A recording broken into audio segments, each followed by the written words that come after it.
सबसे पहले माँ सरस्वती के श्री चरणों में नमन।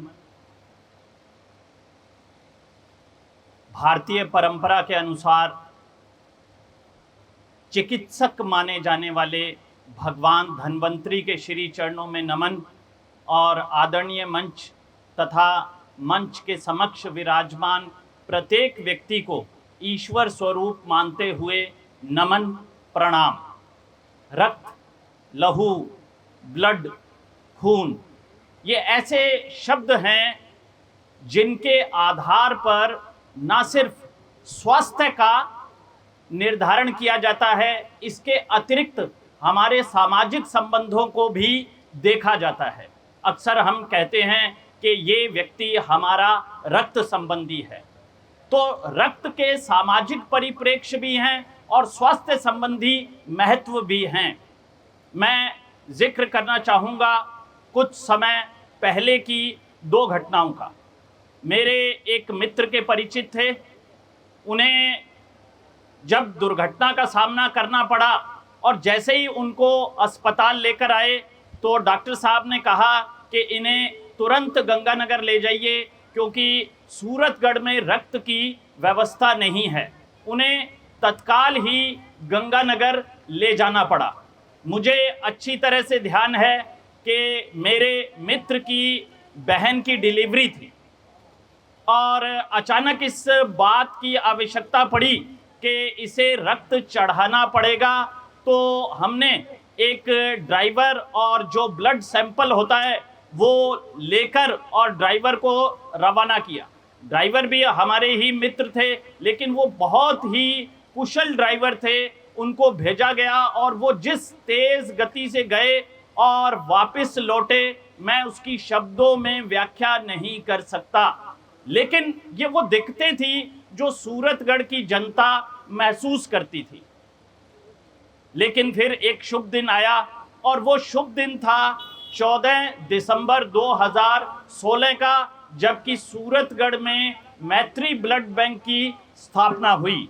डॉक्टर सुनील योगी और इनके अभिन्न सहयोगी श्री ब्रिजेंद्र बिश्नोई ने मिलकर कार्य करते हुए इस ब्लड बैंक को स्थापित किया और नवीन आयाम प्रदान किए और सूरतगढ़ के आम जन की रक्त संबंधी जो दिक्कतें थी उसे सॉल्व किया। उसका सॉल्यूशन हमें मिला और कितनी जानें इस मैत्री ब्लड बैंक की वजह से बची होंगी, शायद इसकी गणना करना संभव नहीं है। मैं आप सभी से आग्रह करूंगा कि एक जोरदार तालियां मैत्री ब्लड बैंक के लिए बनती हैं।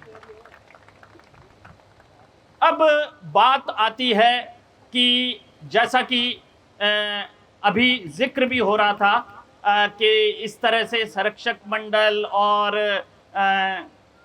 आवश्यकता पड़ने पर निशुल्क ब्लड की उपलब्धता मैत्री ब्लड बैंक के द्वारा करवाई जाएगी। लेकिन यहाँ मैंने महसूस किया कि ये व्यवस्था तो पूर्व में ही चल रही है। मैंने जब भी आदरणीय डॉक्टर सुनील योगी या आदरणीय श्री ब्रिजेंद्र बिश्नोई को आग्रह किया है तो उन्होंने इस आग्रह को स्वीकार करते हुए हमेशा ज़रूरतमंद को निशुल्क ब्लड उपलब्ध करवाया है। तो आज मैं मंच के माध्यम से धन्यवाद ज्ञापित करता हूं मैत्री ब्लड बैंक और उनकी पूरी टीम को। इसके अतिरिक्त हम सभी सूरतगढ़ वासी एक बात के लिए बेहद जागरूक हैं और वो बात है रक्तदान। अगर मैं ये कहूं कि सूरतगढ़ वासी रक्तदान के लिए सदैव तत्पर रहते हैं तो कोई अत्युक्ति नहीं होगी। वैसे सूरतगढ़ वासी हर प्रकार की सेवा हेतु सदैव तैयार रहते हैं, बहुत ही सकारात्मक हैं सभी लोग, ये मैं महसूस करता हूँ। लेकिन फिर भी मैं ये अवश्य जिक्र करना चाहूँगा कि वर्ष 1999 से श्री चिरंजी चौधरी, आज मैं उनका जिक्र कर रहा हूँ यहाँ पर, उन्होंने रक्तदान के क्षेत्र में बहुत जागरूकता लाने का प्रयास किया। और मुझे ध्यान है अच्छी तरह से कि 1999 में तो एक बार ये भी घटना घटित हुई थी कि मैंने चिरंजी जी को कहा कि आप चलो गंगानगर पहुँचो तपोवन में, और मैं भी पीछे से आ रहा हूँ, लेकिन प्रारंभिक अवस्था में बड़ी घबराहट होती है, गलतफहमियां होती हैं रक्तदान को लेकर। तो वो तो वहाँ पहुँच गए और हम लोग जो है नहीं पहुँचे। लेकिन उसके पश्चात फिर मेरा और मेरे साथियों का एक रिदम बैठा, और कंफर्म तो मुझे ध्यान नहीं है, लेकिन 43 बार तो रक्तदान मैं भी कर चुका हूँ। रक्तदान सिर्फ आत्म प्रशंसा के लिए नहीं है, रक्तदान सिर्फ आत्म संतुष्टि के लिए भी नहीं है, वो जीवन बचाने के लिए है। और मैं अब देखता हूँ कि जो मेरे विद्यार्थी रक्तदान करते हैं वो आत्मविश्वास से भरपूर हो जाते हैं, और कभी कभी तो मुझे ये भी लगता है कि उनको कहीं ना कहीं ईश्वरीय आशीर्वाद मिलता है और वो अंततः अपने लक्ष्य में सफलता अर्जित करते हैं।